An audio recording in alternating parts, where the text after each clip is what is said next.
friends, here this is Deepali Mora and welcome to our educational platform. And dear friends, today's we are discussion on the topic of भारतीय राष्ट्रीय आंदोलन. Okay dear friends, Indian national movement से related topic पर हम discuss कर रहे हैं जो कि हमारी सीरीज कंटिन्यू है. और आज की जो सीरीज है सीरीज नंबर 10 है. इससे पहले हम लोगों ने 9 सीरीज ओवर कर चुकी है जिसमें टॉप 30 पर सीरीज हम क्वेश्चन डिस्कस करते हैं. और ये क्वेश्चन हम कहाँ से कवर कर रहे हैं, आपके 1857 से लेकर के 1947 तक के जो सेशंस हैं जिससे आपके जो रिलेटेड क्वेश्चन है आपके पेपर में पूछे जाते हैं. तो उन सभी क्वेश्चंस को हम भारतीय राष्ट्रीय आंदोलन और उसके तहत भारतीय राष्ट्रीय कांग्रेस जो कि 1885 है, इसको हम स्पेशल तौर पर हम फोकस कर रहे हैं. तो इन सारे क्वेश्चंस को, इन सारे टॉपिक्स को, पॉइंट को हम ध्यान में रखते हुए सारे क्वेश्चन यहाँ पे हमने अरेंज किए हैं. तो आप सभी फ्रेंड्स हमारे साथ बने रहें और वीडियोस को अधिक से अधिक अपने दोस्तों के साथ में जरूर से जरूर शेयर करें. ठीक है, फर्दर इंक्वायरी के लिए, किसी भी चीज के लिए आप हमारा टेलीग्राम चैनल जरूर से जरूर ज्वाइन कर लें. ओके, टेलीग्राम चैनल आप लोग सभी फ्रेंड्स ज्वाइन कर लें. यहाँ पे हम कंटेंट, स्टडी मटेरियल, क्लास की लिंक्स, क्लास के रिगार्डिंग जो भी इन्फॉर्मेशन होती है, अदर इन्फॉर्मेशन, वो सारी चीजें, करंट इशूज, सारी चीजें हम यहाँ पे आप लोगों के साथ डिलीवर करेंगे, शेयर करेंगे. तो आप सभी फ्रेंड जरूर जुड़ जाइए एंड वीडियोस को अधिक से अधिक अपने दोस्तों के साथ में शेयर करें ताकि लोगों की कनेक्टिविटी अपने साथ में बन सके. एंड डियर फ्रेंड्स, सभी फ्रेंड जो भी फ्रेंड्स फर्स्ट टाइम चैनल पर विजिट कर रहे हैं, जिन्होंने चैनल को सब्सक्राइब नहीं किया है, तो आप सभी फ्रेंड चैनल को सब्सक्राइब जरूर से जरूर कर लें. Okay, just 1 minute. आज का जो अपना टॉपिक है जातिगत जनजातीय किसान व मजदूर आंदोलन, ये टॉपिक है अपना. और इस टॉपिक पर हम लास्ट 2-3 सेशन से हम डिस्कस कर रहे हैं, राइट. तो इन सेशंस में आज अपना जो सेशन नंबर है 10 है और आज ये टॉपिक आपका कवर हो जाएगा, राइट. जातिगत जनजातीय किसान और मजदूर आंदोलन से रिलेटेड जितने भी क्वेश्चन बन सकते थे, इस टॉपिक से रिलेटेड आज आपका लास्ट सीरीज होगा. इसके बाद हम आगे की सीरीज को कंटिन्यू करेंगे जो कि इसके बाद का होगा. ठीक है, तो सभी फ्रेंड्स जल्दी से शेयर कर दीजिए, वीडियोस को लाइक करना बिल्कुल नहीं भूलेंगे. तो आइए डिस्कस करते हैं. नाउ आज की सीरीज का क्वेश्चन नंबर 1 आप देख सकते हैं, जो आपका टॉपिक है जातीय जनजातीय मजदूर आंदोलन, उससे रिलेटेड आपका जो आज का क्वेश्चन है क्वेश्चन नंबर 91 है आपका. ओके, तो आज इस टॉपिक हम कवर कर देंगे. 91 नंबर क्वेश्चन इस सीरीज का, अखिल भारतीय व्यापार संघ Congress, all India trade union Congress, जिसे हम AITUC की स्थापना जो है 1920 में हुआ था, किसने किया था? दैट मीन्स अखिल भारतीय व्यापार संघ Congress, in English all India trade union Congress, short form AITUC. इसकी स्थापना 1920 में हुई थी. लेकिन 1920 में हुई तो थी, लेकिन किसने करी थी, किसने की थी ये? तो ये की थी MN जोशी ने, MM लोखंडे ने, शशिपद बनर्जी ने, VP वाडिया ने. तो यहाँ पे आपका राइट आंसर जो बन जाएगा डियर फ्रेंड्स, ऑप्शन नंबर आपका होगा A, NM जोशी ने, NM जोशी ने. ओके, चलेंगे नाउ नेक्स्ट क्वेश्चन 92. निम्नलिखित में किसने Ahmedabad textile labour union association 1918 की स्थापना की थी? A सरदार वल्लभ भाई Patel, B NM Joshi, C JB Kripalani, D Mahatma Gandhi. यहाँ पे डियर फ्रेंड्स आपका D ऑप्शन बनेगा, महात्मा गांधी. तो कौन होगा यहाँ पे राइट आंसर? तो अहमदाबाद जो मिल आंदोलन हुआ था, है ना, कल के सेशन में मैंने इससे रिलेटेड क्वेश्चन अरेंज किए थे, बट क्वेश्चन थोड़े से डिफरेंट टाइप के थे. अहमदाबाद टेक्सटाइल लेबर यूनियन या एसोसिएशन जो कि कब हुआ था? 1918 में हुआ था. कहां पर है? अहमदाबाद में है. तो ये किससे रिलेटेड है? आपके महात्मा गांधी से रिलेटेड है. ओके, किससे related dear friends? Mahatma Gandhi से रिलेटेड है. Now next question 93. भारतीय राष्ट्रीय व्यापार संघ कांग्रेस, भारतीय राष्ट्रीय व्यापार संघ Congress, in English Indian national trade union Congress, INTUC की स्थापना किसने की थी? NM लोखंडे ने, NM जोशी ने, महात्मा गांधी ने, या सरदार वल्लभ भाई पटेल ने? Very most important, INTUC. इसकी स्थापना करने वाले कौन है? सरदार जी, सरदार वल्लभ भाई पटेल. ओके, सो ऑप्शन नंबर D यहाँ पे आपका प्रेफर किया जाएगा अकॉर्डिंग टू द क्वेश्चन. तो 3 क्वेश्चन अभी तक के हुए.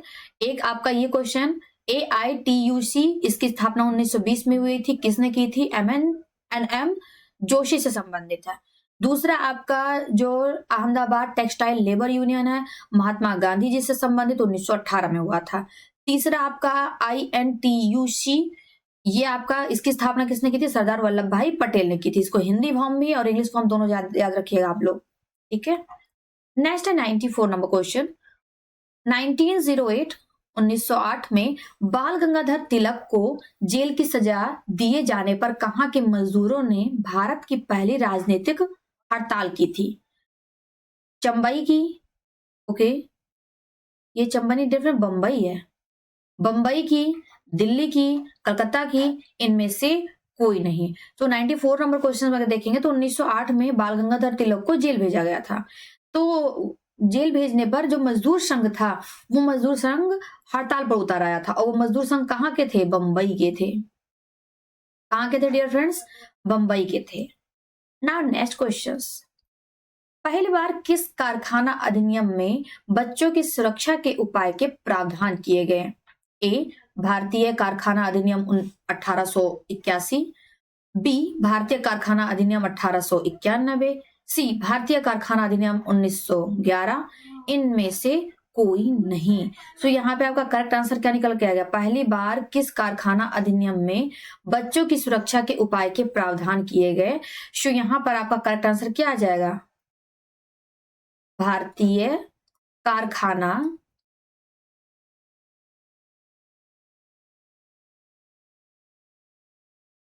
कारखाना अधिनियम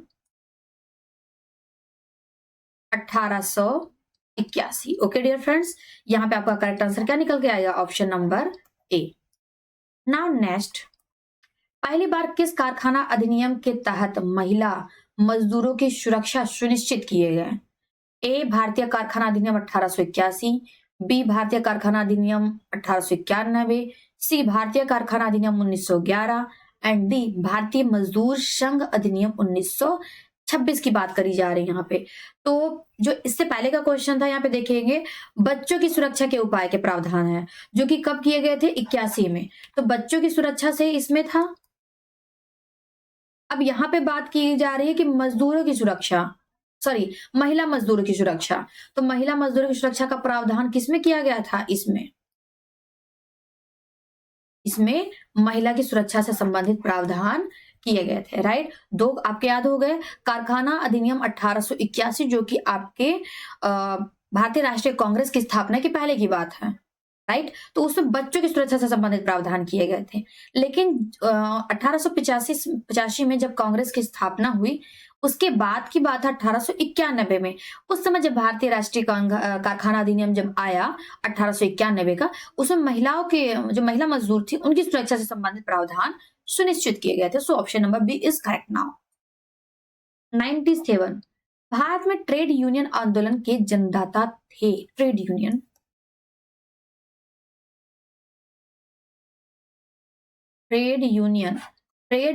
आंदोलन के जन्मदाता थे एन.एम. लोखंडे, वीपी वाडिया, एन.एम. जोशी, एन.एम. राय। 97 नंबर क्वेश्चन में तो यहाँ पे आपके कौन आ जाएगा? एन.एम. जोशी, एन.एम. जोशी, ठीक है, सी ऑप्शन करेक्ट। नेक्स्ट, 1929 ईस्वी में अखिल भारतीय व्यापार संघ कांग्रेस में पहली बार विभाजन हुआ। उस समय एटक AITUC के अध्यक्ष थे, कौन थे? जवाहरलाल नेहरू थे, एन.एम. राय थे, एन.एम. जोशी थे, या वीपी वाडिया थे। अब 98 की बात की जाए यहाँ पर, सॉरी 1929 की अगर बात की जाए 1929 की, तो उसमें जो AITUC एटक उसका जो भारतीय अखिल भारतीय व्यापार संघ कांग्रेस में पहली बार विभाजन हुआ, तो उस समय उसके जो पहले अध्यक्ष थे, राइट, उस समय जो पहले अध्यक्ष थे जवाहरलाल नेहरू थे। So A option is correct now, ठीक है। कौन थे? आपके जवाहरलाल नेहरू जी थे। नाउ नेक्स्ट क्वेश्चन 99, भारत के मजदूर आंदोलन के से संबंधित नेता कौन थे? मजदूरों के आंदोलन, भारत में मजदूर आंदोलन हुए थे, और उस समय के आंदोलन से संबंधित जो नेता थे, उन नेताओं की सूची में कौन कौन शामिल था या कौन कौन शामिल थे? तो यहाँ पे ये बताना है। चलें, एन.एम. जोशी, एन.एम. राय, बिल्कुल एन.एम. जोशी भी थे और एन.एम. राय भी थे, एन.एम. लोखंडे भी थे, एंड वीपी वाडिया, ये तो चारों के चारों थे, ठीक है। सी ऑप्शन 1 2, 3 और 4। ठीक है, ये 4 के चारों ही शामिल थे। भारत के मजदूर आंदोलन से संबंधित नेताओं की सूची में 1, 2, 3 और 4 ये सारे के सारे शामिल थे। नाउ नेक्स्ट, ट्रेड यूनियन आंदोलन के क्रांतिकारी चरण का समय क्या था? ट्रेड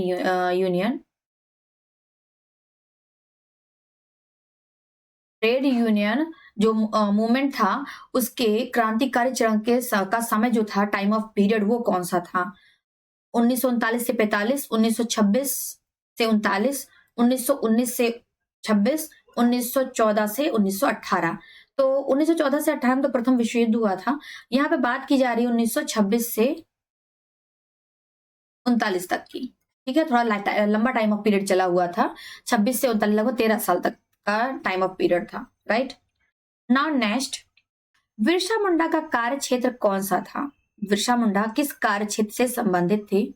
चंपारण, रांची, बलिया या फिर अलीपुर? ओके, अलीपुर। तो यहाँ पे बिरसा मुंडा, जैसे कि मैंने आपको कल बताया था, बिरसा मुंडा कहाँ के थे? झारखंड। ठीक है, वर्तमान झारखंड। लेकिन अगर उस समय की बात की जाए, जिस समय का ये था आंदोलन, तो उस समय बिहार, उड़ीसा और झारखंड सारे एक प्रांत हुआ करते थे। तो झारखंड, और झारखंड में कौन सा स्थान? रांची। ठीक है, झारखंड में आपका रांची से बिरसा मुंडा का कार्य क्षेत्र या रांची कार्य क्षेत्र से बिलोंग करते थे। नेक्स्ट, अखिल भारतीय किसान सभा, वेरी मोस्ट इंपॉर्टेंट। इस तरीके के जो क्वेश्चन है, बीपीएससी बार बार आपकी रिपीट करती रहती है, बार बार। ठीक है, बार बार बीपीएससी आपकी रिपीट करती रहती है। अखिल भारतीय किसान सभा सर्वप्रथम कहाँ आयोजित की गई? कलकत्ता, मद्रास, लखनऊ या फिर पटना? तो यहाँ पर अखिल भारतीय किसान सभा आपका लखनऊ आ जाएगा। ओके, लखनऊ में आयोजित करी गई थी। Option number C is correct. Next, 103, British Bharat के इतिहास में निम्नलिखित घटनाओं पर विचार कीजिए। ओके, सो यहाँ पर सन्यासी और फकीर विप्लव, नील विद्रोह, संथाल विप्लव एंड विरसा मुंडा विप्लव। तो ये 1, 2, 3 एंड 4 ब्रिटिश भारत के इतिहास में निम्नलिखित घटनाओं पर विचार कीजिए। तो सन्यासी और फकीर विप्लव, संथाल विप्लव, नील विद्रोह एंड बिरसा मुंडा। नीचे कहा गया है कि निम्नलिखित में से कौन सा एक उपयुक्त घटनाओं का सबसे पहली घटना से प्रारंभ करते हुए सही, मतलब हमें सीक्वेंस में, आरोही क्रम में, हमें सीक्वेंस में इसको अरेंज करना। राइट, सीक्वेंस में। तो यहाँ पर सबसे पहले तो आपका सन्यासी विद्रोह हुआ था, फिर संथाल विप्लव विद्रोह हुआ था, नील विद्रोह। तो यहाँ पे डिफरेंट अगर आप देखेंगे तो ये तो सीक्वेंस में ही है, 1, 2, 3 एंड 4, 1, 2, 3 एंड 4, ये सीक्वेंस में ही है आपका। सो ए ऑप्शन आपका करेक्ट हो जाएगा। ठीक है, यहाँ पे देखो, पहली घटना से प्रारंभ से करते हुए कालानुक्रम, मतलब उसके काल के क्रम के आधार पर हमें अरेंज करना, व्यवस्थित करना था। तो ए ऑप्शन यहाँ पे आपका करेक्ट होगा। नेक्स्ट, 104, नील विद्रोह के बारे में निम्नलिखित कथनों पर विचार कीजिए। चलिए नील विद्रोह देखते हैं। ए, नील विद्रोह प्रबुद्ध वर्ग द्वारा आंदोलन के उद्देश्य को समर्थन देने में निभाई गई भूमिका के लिए विशिष्ट स्मरणीय है। अच्छा, नेक्स्ट है आपका, विद्रोह के पश्चात औपनिवेशिक प्राधिकारियों ने नील उत्पादकों की शिकायतों की जांच के लिए नील आंदोलन की स्थापना की थी। अच्छा, तो उपयुक्त कथनों में से कौन सा है, कौन से कथन क्या है सही है? केवल एक, केवल दो, एक और दो, दोनों, ना तो एक और ना ही दो। तो 104 नंबर में डियर फ्रेंड्स अगर देखेंगे ना, तो नील विद्रोह के बारे में, तो नील विद्रोह प्रबुद्ध वर्ग द्वारा आंदोलन के उद्देश्य को समर्थन देने में निभाई गई भूमिका का विशिष्ट स्मरणीय, बिल्कुल सही है। इसमें कई सा जो राम कुमार शुक्ल जी थे और आपके वो महात्मा गांधी जी, सारे इसमें शामिल थे। ठीक है, एंड विद्रोह के पश्चात औपनिवेशिक प्राधिकारियों ने नील उत्पादकों की शिकायतों की जांच के लिए नील आयोग की स्थापना की। तो ये भी सही है, मतलब ए भी सही है, दो भी सही है। तो एक और दो दोनों सही होगा, तो यहाँ पे आंसर आपका सी आ जाएगा डियर फ्रेंड्स। ओके, आंसर आपका क्या आ जाएगा dear friends? C option is correct. Now next 105, Kheda के किसानों के पक्ष में महात्मा गांधी के सत्याग्रह संगठित करने का क्या कारण था? ए, अकाल पड़ने के बावजूद प्रशासन में भू राजस्व की उगाही स्थगित नहीं की थी। अच्छा, प्रशासन का यह प्रस्ताव था कि गुजरात में स्थायी बंदोबस्त लागू कर दिया जाए। तो उपयुक्त में से कौन से कथन सही है? यहाँ पे 105 में हमें थोड़ा सा देखना पड़ेगा। आइए, खेड़ा आंदोलन, पहली बात, खेड़ा किसान आंदोलन कब हुआ था? मैंने कल ही आपको एक्सप्लेन किया था। कब? 1918 में। ऐसी चीजें रहती है, बार बार रिपीट होती रहती है ना, तो वो चीजें आप लोगों के माइंड में अच्छे से सेट हो जाती हैं। तो यहाँ पर डियर फ्रेंड जो पूछा गया पहले क्वेश्चन पॉजिटिव आपका पूछा गया, कौन सा सही है? तो खेड़ा आंदोलन के विषय में अकाल पड़ने के बावजूद प्रशासन ने भू राजस्व की उगाही स्थगित नहीं की थी, बिल्कुल सही है। अकाल पड़ा हुआ था और जो भू राजस्व की जो उगाही थी उसको स्थगित, उसको मतलब टाला नहीं गया था, उसको कंटिन्यू किया गया था। ये एक बड़ा इशू था यहाँ पे। प्रशासन का यह प्रस्ताव था कि गुजरात में स्थायी बंदोबस्त लागू कर दिया जाए, तो ये तो इससे संबंधित नहीं था, ऐसा नहीं था। तो केवल एक सही होगा फिलहाल के तौर पर यहाँ पर, तो केवल एक। ओके, ऑप्शन केवल एक सही हो जाएगा, राइट? ऑप्शन केवल 1 राइट होगा। नाउ नेक्स्ट, भारत में 19वीं सदी के जनजातीय विद्रोह के लिए निम्नलिखित में से कौन से तत्व ने साझा कारण मुहैया कराया था? 106। ए, भू राजस्व की नई प्रणाली का लागू होना और जनजातीय उत्पादों पर कर का लगाया जाना। अच्छा, ये तो नहीं था फिलहाल, राइट? 19वीं सदी के जनजातीय विद्रोह की अगर बात की जाए, जनजातीय क्षेत्रों में विदेशी धर्म प्रचारकों का प्रभाव था, बिल्कुल नहीं। जनजातीय क्षेत्रों में बिचौलियों के रूप में बड़ी संख्या में महाजनों, व्यापारियों और लगान के ठेकेदारों का बढ़ना, ये भी नहीं था। जनजातीय समुदायों की प्राचीन भूमि संबंधित व्यवस्था का संपूर्ण विवरण, बिल्कुल सही यहाँ पे option number D. That means जो जनजातीय समुदाय, जो वर्ग के लोग थे, उसमें प्राचीन उनकी जो पुरानी काफी उनकी जो पैतृक भूमि कह सकते हैं, उसका जो लेखा जोखा था वो उसमें उनको प्राप्त नहीं हुआ था, उसी कारण उन्होंने क्या कर दिया? विद्रोह छेड़ दिया था। चलेंगे नेक्स्ट 107। भारत के निम्नलिखित राष्ट्रपतियों में से कौन ट्रेड यूनियन आंदोलन से संबंधित या संबंध रखता है या रहा था?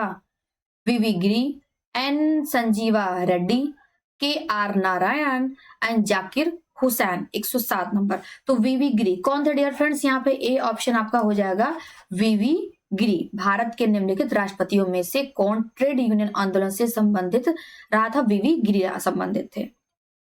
Now next 108।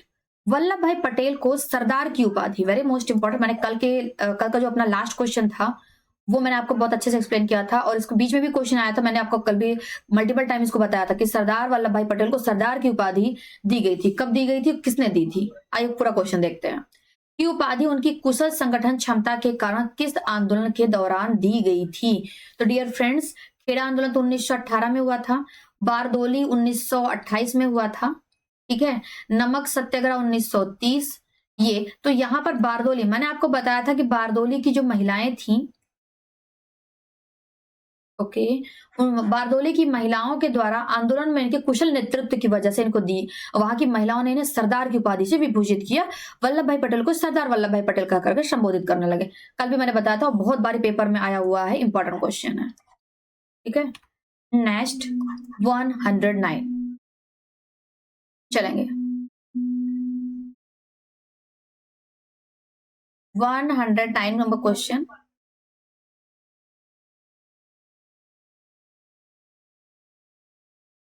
स्वामी दयानंद सरस्वती के मरणोपरांत आर्य समाज में शिक्षा की पद्धति के प्रश्न पर फूट पड़ गई।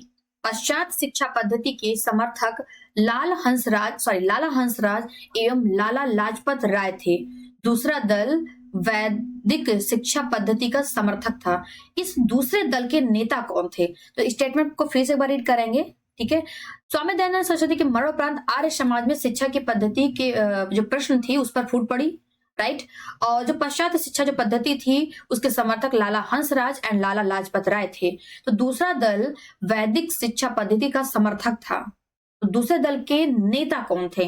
स्वामी श्रद्धानंद, स्वामी विवेकानंद, स्वामी अभयानंद, इनमें से कोई नहीं। तो 109 नंबर क्वेश्चन में अगर देखेंगे तो राइट आंसर आपका ऑप्शन नंबर ए आएगा, स्वामी श्रद्धानंद। कौन है? स्वामी श्रद्धानंद जी हैं। नेक्स्ट, हमारे धर्म रसोई घर में है, हमारे भगवान खाना बनाने के बर्तनों में है।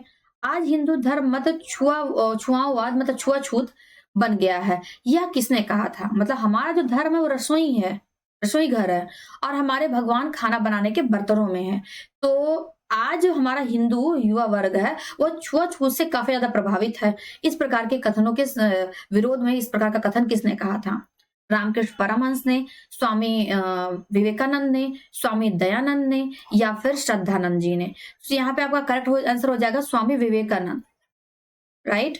स्वामी विवेकानंद।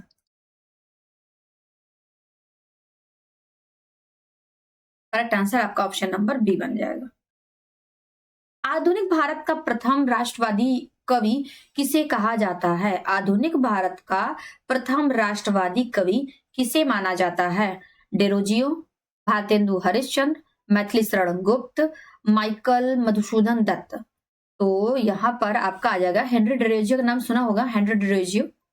ये है आपके आधुनिक भारत का प्रथम राष्ट्रवादी जो कवि है, हेनरी डेरोजियो को कहा जाता है। नेक्स्ट, किसने जनता को चार सूत्रीय संदेश कौन कौन से थे? स्वधर्म, स्वराज्य, स्वदेशी व स्वभाषा दिया। किसने? ए ब्रह्म समाज ने, बी आर्य समाज ने, सी वेद समाज ने, एंड डी देव समाज ने। तो यहाँ पे कौन था? तो यहाँ पर चार सूत्रीय जो संदेश दिया था,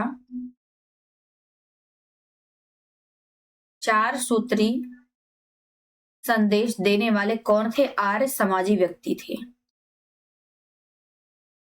कहां से संबंधित थे? आर्य समाज से।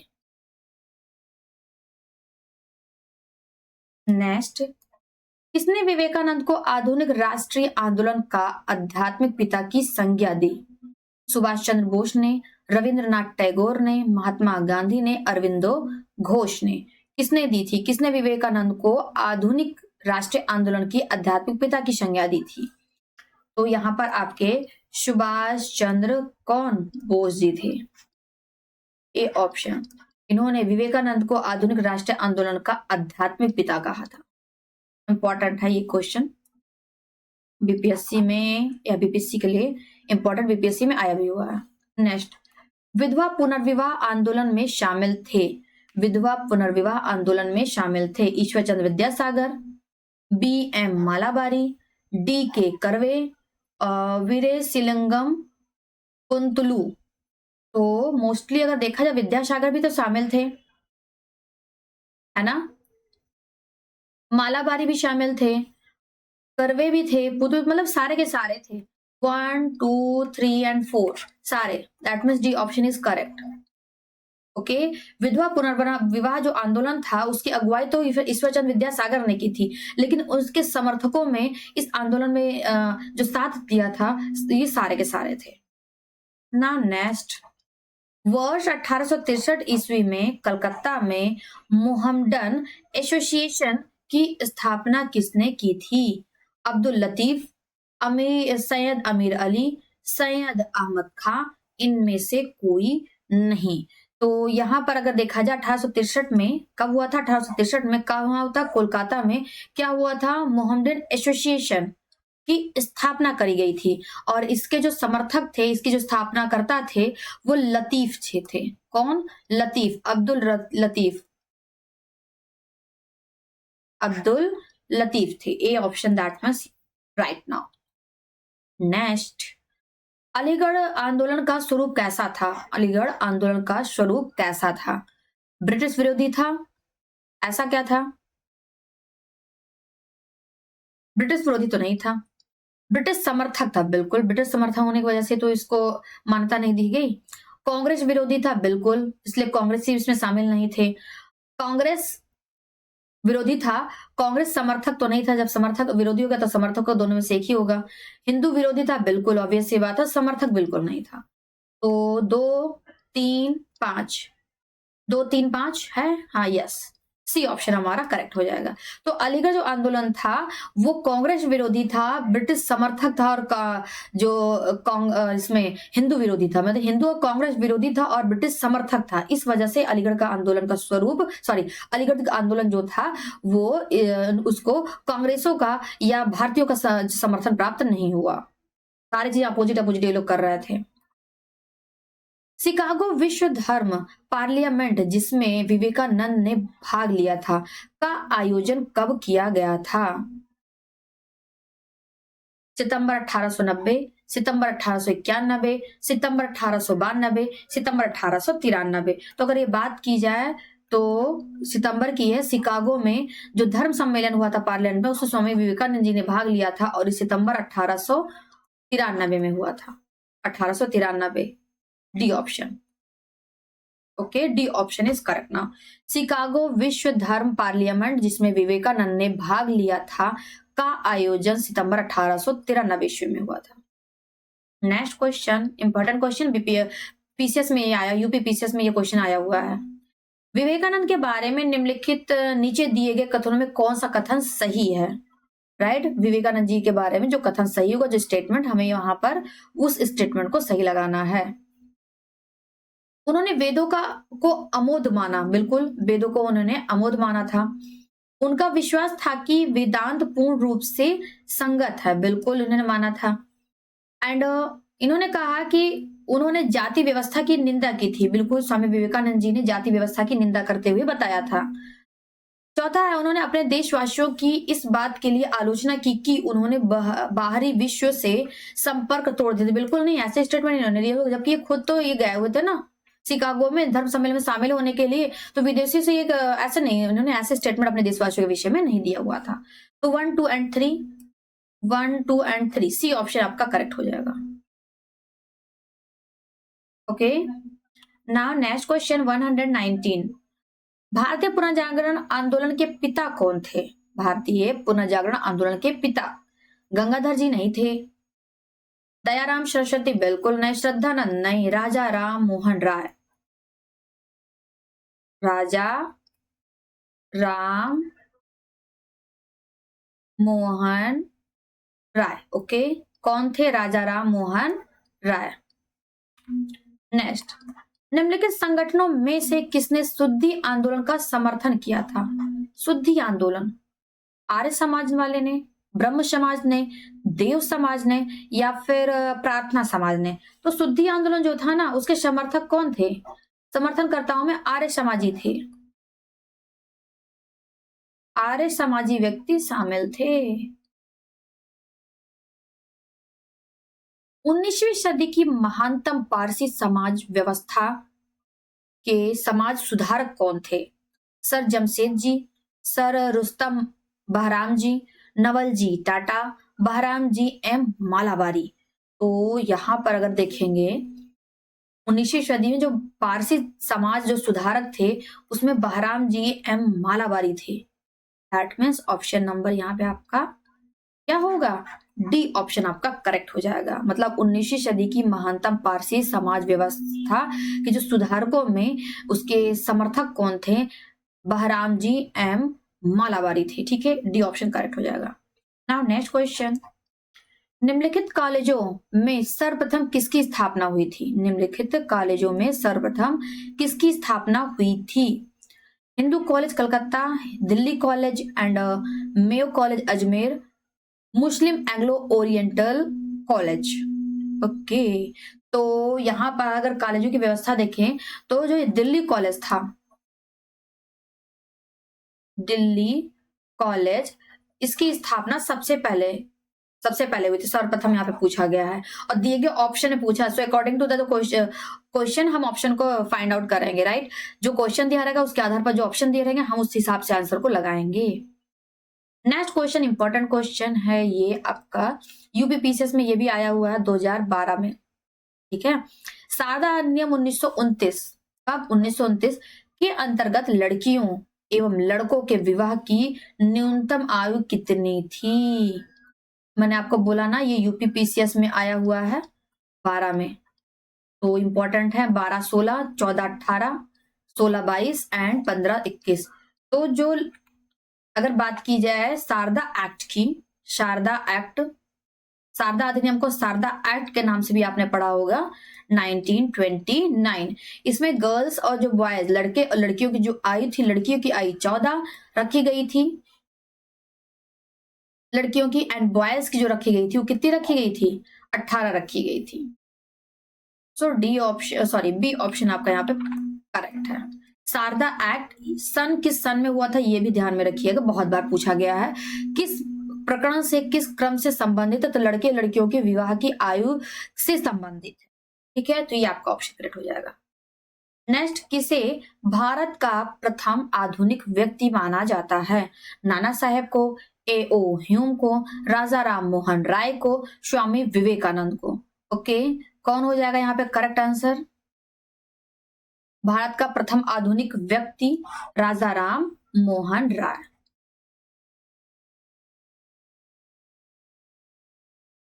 ओके, भारत का प्रथम आधुनिक व्यक्ति किसे माना जाता है? राजा राम मोहन राय को माना जाता है। अगला क्वेश्चन, नेक्स्ट ये वाला क्वेश्चन तो आपका रैस में आया हुआ है, राजस्थान पीसीएस में आया हुआ है। अगला है, ये भी क्वेश्चन आपके यूपी पीसीएस में आया हुआ है 2012 में। भारतीय स्वतंत्रता आंदोलन के दौरान भारतीय सामाजिक सम्मेलन नेशनल सोशल कांग्रेशन का गठन किया गया था। इसके गठन के लिए उत्तरदायी कारण क्या था? अच्छा, चलेंगे नेक्स्ट क्वेश्चन, इस क्वेश्चन को रीड करते हैं। बंगाल क्षेत्र के विभिन्न सामाजिक सुधार समूह या संगठन किसी एक मंच पर एकत्रित होकर व्यापक हित में मांग पत्र सरकार के समक्ष प्रस्तुत करना चाहते थे। ऐसा तो कोई बात नहीं थी, फिलहाल आगे भी हम ऑप्शन को चेक करेंगे।